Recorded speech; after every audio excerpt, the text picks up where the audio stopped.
traditional Choice Scarf variant. Yeah, which could be big here, right, with Raging Bolt on the other side of the field. Yeah, and the only electric attack being that Thunderclap, but it's actually going to be the Incineroar and Urshifu on Brady's side up against the classic throwback Tornadus and Mystic Water Urshifu lead from Neil. This looks like back when Simone Sanvito was running over the regionals.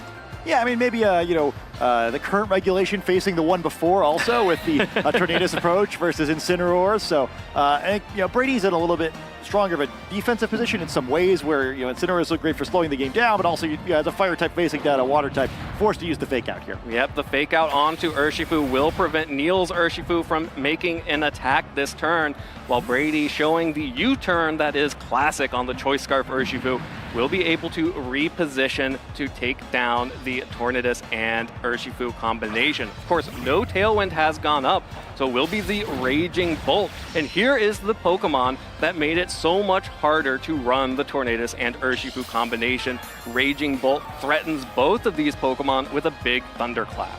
Yeah, but I think it's sort of a fun situation, right? Where, well, you go for that Thunderclap or you take advantage of the fact that it's not being threatened super heavily here and try to go for some Calm Minds instead. Could be a little early for that, and it does have to worry about a highly effective Icy Wind coming the other direction, but, not exactly the world's most devastating damage move. Well, if you do try to go for Calm Minds, you have to be worried about Taunt on Neil's Tornadus as well, preventing any kind of setup coming out from the other side. Here is the Rillaboom coming out for Neil. Neil will be able to threaten both of these Pokemon with that high horsepower coverage move as the taunt connects on Raging Bolt. Raging Bolt did go for Thunderclap, but because the Urshifu switched out and the Tornadus went for the taunt, did not do anything, and instead just more repositioning. Incineroar gets a parting shot off onto the Tornadus, means it will be able to switch out to whatever Brady has in the back. Have to imagine we're going to be seeing the fourth Pokemon on Brady's side here will be the Rillaboom, facing down now this Tornadus and the opposing Rillaboom. Yeah, cycling around here, once again threatening a potential fake out, but this Raging Bolt's sort of in a weird spot. One of the weaknesses of that Calm Mind set, I think why we don't see it so frequently is, well, what do you give up with it? If you have Calm Mind, you probably also want Protect. Now that those moves are going to be usable because of the taunt, and the only electric type attack that this Raging Bolt has is that Thunderclap, so can't attack with an electric type move if its opponent doesn't attack. Absolutely, and that gives a free opportunity to go for the taunt or safely go for a Tailwind in front of the Raging Bolt. Any of those supportive options, which Tornadus loves to do, are just free because you're not being worried about being knocked out by a Thunderbolt. As a result, Brady has to retreat the Raging Bolt while Tornadus gets to set up the Tailwind. And now that Choice Scarf Urshifu is no longer the fastest thing on the field and actually is going to eat a high horsepower on the switch-in while Brady is continuing to reposition and cycle through as many Pokemon as possible, likely trying to get another Intimidate down off onto this Rillaboom. Yeah, or bringing in the Raging Bolt to threaten Thunderclaps again. Interesting moves. I kind of like this where, Raging Bolt now, after all this positioning, could potentially go for Calm Mind, or at least attract another taunt and waste a turn from Tornadus. And, Urshifu now in a weird spot where, because of the, grassy terrain, probably not super excited to be facing down the Rillaboom. I think both sides have played very conservatively so far, right? It's like cycling. Neither side really making any aggressive reads. They're both starting to whittle down their opponents a little bit, where at this point, picking up a knockout would really change the course of the match. So I'll be curious to see if either side kind of turns on the gas or just keeps cycling through. Well, Neil is going to cycle the Tornadus at least, bringing in Fluttermane, revealing the final Pokemon of his four that he has brought along with him. There is the Booster Energy will activate, and it will be a special attack booster. So no Icy Wind kind of usually is the tell that it's going to be special attack and not speed. Brady will also be switching out the Urshifu for the Incineroar this time around, making sure to get the Intimidate off onto Rillaboom and protect the Raging Bolt from any high horsepowers. Also a relatively safe switch into this Woodhammer with the Intimidate, even with the grassy terrain up, doesn't take a whole lot of damage. And Raging Bolt goes for a Dragon Pulse into Fluttermane, Neil baiting that one out. Brady only had the option to go for Thunderclap or the Dragon Pulse, and by showing Taunt earlier on, forced him into going for that Dragon Pulse instead of the Thunderclap. Yeah, I was just about to joke there were no predictions allowed in this match, but that is kind of a huge switch there where now Fluttermane really threatening some damage the other side of the field. I think particularly puts that Raging Bolt slot in a tough spot where like at some point either going to make a switch where he has to take a whole bunch of damage or terastallize, accepting the switch instead because he's been pinned by this Flutter Mane. Well, here is the switch in which Brady may have to take a whole bunch of damage. It's the Rillaboom, which of all of the Pokemon remaining on Brady's team, the Assault Vest Rillaboom is the Pokemon that is most likely going to be able to tank an attack from now this Terra Fairy Flutter Mane. It has the booster special attack. It now has the additional boost to its fairy type attacks. It's only 2 attacking types on this set. The Dazzling Gleam now connects onto both the Incineroar and the Rillaboom. Both Pokemon able to tank that a decent amount, but the high horsepower actually able to pick up the KO on the Incineroar thanks to that extra damage from the terastallization. That's a pretty big knockout. That cycling that Brady's been doing all game now is suddenly not going to work so well. And we know that both the Pokemon in the back are weak against those fairy type attacks. Brady still has his terastallization available. I think we'll probably see it pretty quickly here. Not really any choice, but I think that's big for Neil now. The rest of the game is much simpler for him. All of his moves feeling pretty devastating depending on what he wants to do. He's got a lot of options now, and he's taking a lot away from Brady by not only knocking out the Incineroar, but now that Rillaboom's out in the field, finally, for once in this game, there are no fake outs being threatened by Brady. Yeah, with the Rillaboom and Raging Bolt, this Terra Flutter Mane is extremely scary. Definitely, like you mentioned, Brady will have to force the Terra here. I should say, there will be no fake outs threatened by Brady. Still one more, but finally the cycling will be done for a little while. Yeah, after this turn, there is the fake out into the Protect. Of course, Flutter Mane, by terastallizing into the Fairy type, left itself open to that, but the Protect will just go ahead and prevent any damage. Well, Raging Bolt does not go for a terastallization just yet, instead tanking a super effective high horsepower in order to get this Calm Mind off. I mean, that last fake out could be pretty big. Even though Brady kind of had to give up a lot to get in this position, that was a very free Calm Mind, and now potentially able to do decent damage the other direction. I think even though Raging Bolt's currently weak against ground type attacks, you'd assume really no option but to terastallize if he wants to keep those Calm Minds, or that's Calm Mind, I should say. Really interesting moment for the grassy terrain to have run out there as well, allowing Flutter Mane to feel a little bit safe from Grassy Glide to at least get off an attack here. Yeah, I also think if you're Neil, you might want to try to keep grassy terrain off the field. With a Calm Mind Pokemon on the other side of the field, much more likely to help Raging Bolt out than this Flutter Mane. And then again, Raging Bolt's attacking moves are Thunderclap and Dragon Pulse. That matches up really poorly with a Flutter Mane that has Substitute. No way to hit it on a turn that it's choosing to use Substitute. Absolutely, which means that Rillaboom has to target down the Flutter Mane from Brady's Rillaboom. Will have to target down the Flutter Mane, or else that is just a free substitute going up for Neil. And Flutter Mane behind a substitute can be really scary. However, Neil is just going to retreat Flutter Mane this turn in favor of Tornadus. Wants to get the Tailwind back up on the field to make sure that Neil will be able to have speed control for the duration of this match. Of course, that is a safe turn for it. The high horsepower into the protecting Raging Bolt. No damage from the Raging Bolt, while Brady will get a U-turn off onto Rillaboom to cycle back in that Choice Scarf Urshifu. Urshifu's sort of at an interesting spot when it comes back in here. Again, currently no grassy terrain, so not nearly as threatened by the opposing Rillaboom as it would normally be. Brady now the one who can control whether or not that ability is going to activate again. I think attacking with Urshifu really is an option here, though, as you mentioned, likely about to see a Tailwind, which is going to change up the speed a little bit, and surely sometime soon this Raging Bolt will actually terastallize. At that point, I think, with that commitment, you do want the grassy terrain out there to keep the Raging Bolt healing. We're talking about the Raging Bolt terastallizing here, but if it gets able to get some Calm Minds up, it may just feel relatively safe. And the Urshifu on Brady's side does have access to Steel Terra. Maybe trying to keep that option on the field and allow the Urshifu or allow Raging Bolt to keep the Dragon typing against the Urshifu. However, we're looking a little bit further ahead. Brady has just picked up his first KO of the game with a U-turn into Neil's Rillaboom. So Rillaboom now off the field for Neil, and Brady switching back in his own Rillaboom, bringing back the grassy terrain, but eating an Air Slash in return. That is some damage back on to Brady's side, while this +1 Dragon Pulse also dealing a good amount of damage to that Tornadus. Yeah, I kind of like what you said, too. Maybe you're right. I think a different terrestrialization could be better, where at this point, it's seeming like Raging Bolt's going to do its job without having to terrestrialize. It's nearly knocked out all of the non-Flutter Mane Pokemon, only that Urshifu remaining once the 40-ish HP on Tornadus is depleted. And at that point, yeah, I mean, Raging Bolt, as we've mentioned, does not match up very well in this Flutter Mane. So perhaps Brady going to look to one of his other Pokemon to try to close out this endgame. Neil, for a while there, it seemed like he had a pretty nice lead, but we are very even now. Yeah, definitely very even as Flutter Mane comes back out and facing down the Rillaboom, which again has access to Fake Out. But here it is, Brady is going to just go ahead and terrestrialize the Rillaboom. The one Pokemon we had not mentioned as an option will remove its weakness to the flying type Air Slash, as well as start resisting these Moonblasts and Dazzling Gleams, which again are the only two offensive options on Neil's Flutter Mane. Neil will go ahead and get the Tailwind up, and there is another Thunderclap targeting into either the Tornadus or the Flutter Mane, showing there that it was targeting the Tornadus.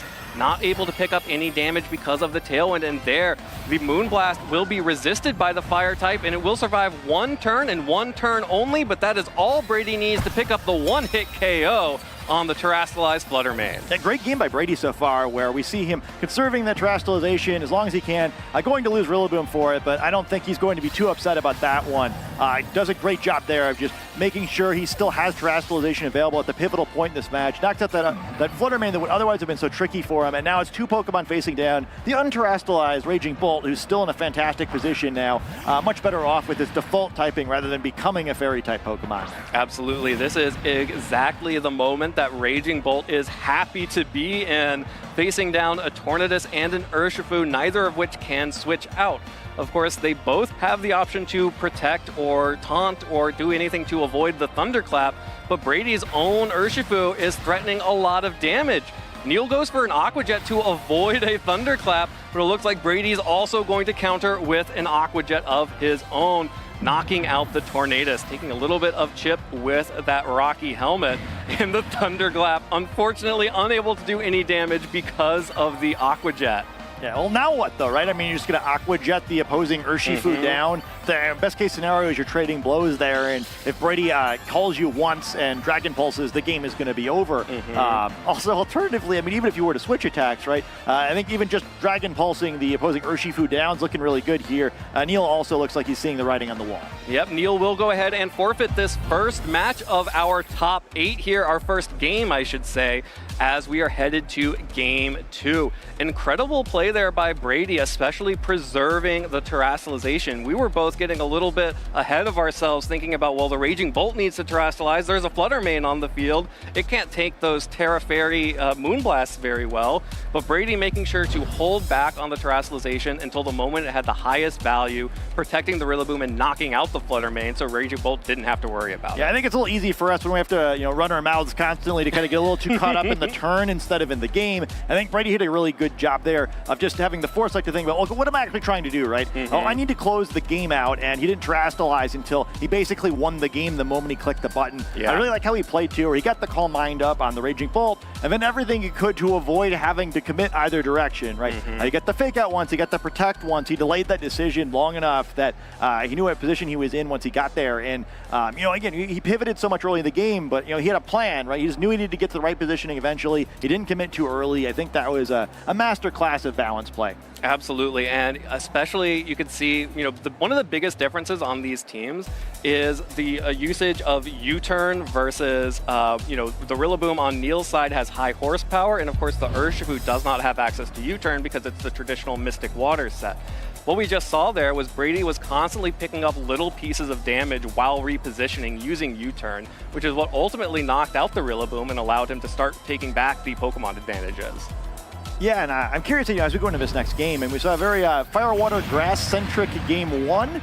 I'm curious if both sides will run it back. I think it's definitely a matchup where you can kind of play it over and over again. It really just comes down to who plays the game better. It's a pretty neutral team matchup, and we see, I guess, both sides showing us one of the Pokemon that are different, but pretty nice matchup for Flutter Mane to start out this match. Yeah, Flutter Mane looks really happy to be facing down a Choice Scarf Urshifu with Fake Out support on its side. That Brady cannot stop a substitute from going up this turn, and the Rillaboom also able to potentially threaten the Urshifu unless it goes for a terrestrialization of its own. Yeah, I'll be curious here, where Brady's done such a good job of pivoting in the past, and we see him start it here. He really is in the back foot now, so how is Brady going to move around this one without giving up too many resources? Well, it has to switch out the Raging Bolt. Like you mentioned, it wasn't able to do much of anything, so easily able to retreat that Pokemon for Incineroar, and critically getting an Intimidate down onto the Rillaboom on Neil's side. Alongside that, much sooner than we saw in Game 1, it will be the Steel Terra coming out from the Urshifu on Brady's side. Could not protect itself from a Moonblast, a Dazzling Gleam, or a Wood Hammer before. Will just take a Fake Out, so will be flinching this turn as it terrestrializes, but is safe from other damage. Neil does get the chance to set up a substitute here, however. Yeah, I like the way that Neil played this one. Where we saw last time he got that position, was able to get one powerful fairy type attack off and then never really turned into anything. Yeah. I think this time at least he's a better position to try to take advantage of this. However, with Brady immediately committing the terrestrialization, Urshifu's going to be able to stay on the field a lot more easily too. Yep, and fire off a Surging Strikes going on the offensive instead of going for positioning. The first hit will knock out the substitute that Flutter Mane was hiding behind, which means it will take 2 critical hits from this Surging Strikes. And with the Grassy Terrain recovery, Flutter Mane is able to survive this turn. It now fires back a Moonblast, which does a good amount of damage, over 50% with that critical hit, plus the booster energy. Rillaboom, however, was faked out by the Incineroar, so does not get to follow up for additional damage. I mean, that's still a great trade if you're Brady. I mean, again, for a lead matchup where it seemed like he sort of started on the back foot, I think he did a great job of not over-pivoting this time. Instead, kind of just being, okay, well, I need to start trading here to be in a good spot. Surging Strikes is going to pick up a knockout, and even though it seemed like Flutter Mane had such a nice position to start out this game, it's not facing out 2 Pokemon that resist Grass-type attacks. We'll see what this likely high horsepower does. Yeah, Flutter Mane behind the substitute was able to survive for 1 turn. Does go down to the... the Surging Strike. Can't buy a break. Those are 2 critical hits. 2 critical hits. Its crits might be guaranteed. It's not supposed to happen the other way. Well, it turns out this time around, Urshifu is the one getting crit, and actually Brady will land a Will-O-Wisp onto the Rillaboom, so this Pokemon has been intimidated, and now it is burned, which means that this Rillaboom is largely going to be used for fake-out pressure for the future, for the foreseeable future, as, it was a great option, especially with Flutter Mane down. Was your best option into Raging Bolt. Now it is just useless. Yeah, I was going to say the same thing, right? I mean, the Raging Bolt can't terrestrialize this time. Not that it did the previous game either, as it turned out. But you still likely want to use it up close at this game, and that Dragon typing is looking really good now, right? This very fire, water, grass-centric remaining Pokemon all going to be fire-resistant attacks in that Raging Bolt, and the one super effective move now, it's going to have damage reduced for the rest of the game. Well, Rillaboom has to retreat. You can't use Fake Out if you're already on the field, so Neil has to reset that to try to get something out of this Pokemon. Ogerpon on the field now, which is normally a pretty strong Pokemon, crucially has the ability to redirect Thunderclaps, but Urshifu actually survives this first turn. Goes for a close combat into the Raging Bolt. Neil knows that he needs to start dealing damage to the Raging Bolt first and foremost. Incineroar, though, will land a second Will-O-Wisp. Hits the Urshifu, will be able to, I believe that's just enough damage. I forget which one goes first, Grassy Terrain or Burn. Grassy Terrain first, so we'll have one more turn, but has reduced the damage of any attack coming out from that Urshifu. Yeah, Brady maybe kicking himself a little bit where, I mean, now that we see how the turn played it, he could have picked up the knockout, but I like that. He was covering his options. He has a pretty big lead here. I don't think Urshifu getting one more turn is like necessarily the end of the world, and now we're in a situation where it's likely this Ogerpon on Neil's side of the field is going to have to be the Pokemon that dictates the rest of the game since everything else is burned. Absolutely, and Brady is now just toying with his food. Switches out the Incineroar for Rillaboom to bring back the fake-out pressure for himself. Finally seeing a terrestrialization coming out from Neil to try to get anything, any kind of additional damage on the field. Needs something big out of this Ogerpon.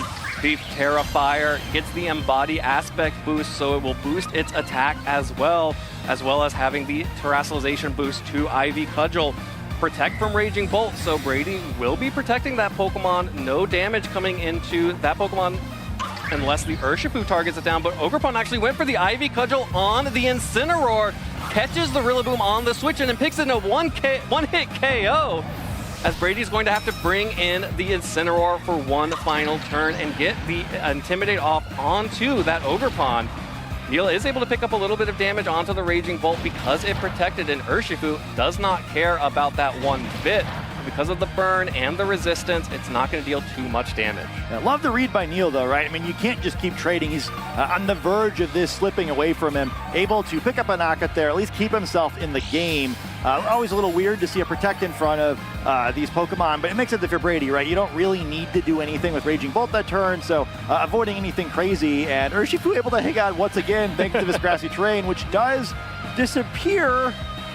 For now. Yeah, but Neil can bring it back if he needs to in order to help this Urshifu survive a little while longer. Well, Incineroar back on the field here, threatening Fake Out, which would be able to pick up a KO on the Urshifu. If Neil does not reset the grassy terrain, the burn will pick up the KO on that Urshifu. So Neil will retreat Ogerpon, reset the attack on that Pokemon so that when it comes back in, it will get the Embody Aspect boost again and go back up to +1 instead of neutral. Rillaboom now out on the field, setting the grassy terrain to protect the Urshifu, but it does not matter because it will just go down to that Fake Out. And now Raging Bolt has free reign to do whatever it wants to this turn, and it will go for a Dragon Pulse. No boost just yet, but will be able to deal good damage to that Rillaboom, which again is still burned from the previous turns. Yeah, and it might actually be its partner Incineroar who has to deal some damage here. Raging Bolt going to have a hard time using its electric type attacks on this Rillaboom, but Incineroar facing down a Pokemon that's weak against fire type attacks. Another one that really doesn't want to be Flare Blitzed either. So Neil did a great job to pull this one back, but it's still a little bit of disadvantage. You have to find a little bit more, but we've seen the power of these critical hit Ivy Cudgels throughout the course of the weekend with Embody Aspect activating once again. So Ogerpon's going to have boosted attack for the rest of the game. Yeah, there are no more powerful Ivy Cudgels than an Hearthflame Ogerpon critical hit Ivy Cudgel after it's gotten a boost. Brady does have the option to protect and dodge this Fake Out. Crucially, Brady only has Flare Blitz as an attack on Incineroar, so it is not threatening a lot of damage on that Ogerpon. It can always go for parting shots, but instead, the Raging Bolt protects. The Ivy Cudgel will not land into the Protect. The high horsepower from Rillaboom will not land, hits the Protect, and Brady now gets an opportunity to fire back with a Flare Blitz, dealing damage to Rillaboom, picking up that KO. And the Rillaboom may have been burned and wasn't doing a whole lot of damage, but being able to threaten high horsepowers into that Raging Bolt would have been bad. Yeah, I think that was a big deal, right? Brady finding himself now one knockout away from the top 4, and you gotta like his odds here, right? 2 Pokemon remaining, and both of them resisting all of the attacks this Ogerpon has. Also, no Swords Dance option, not that it's too likely to be able to use it here, since this is the Follow Me version. Thunderclap gonna land and start whittling down this Ogerpon. Thunderclap does a little bit of damage. This Raging Bull has healed up so much from the leftovers and the grassy terrain, it would take at least 2 Ivy Cudgels, probably 3 after a Protect here, and that Ogerpon is just not going to get an opportunity. The Flare Blitz was enough damage, the Thunderclap should be enough damage, and Neil just doesn't have enough gas to take this to the finish line. Yeah, especially, this Raging Bolt recovering both from the leftovers and the grassy terrain as well, where, maybe you would try to slow play this with Ogerpon, get a little help from your spiky shield, but your Raging Bolt's healing up too, right? It's not like this is a one-sided advantage. And there is the Thunderclap finishing things off for Brady Smith, defeating Neil Patel and advancing to the semifinals. Brady Smith will be facing off against Scott Iwafuchi after having taken on a grinding battle of balance.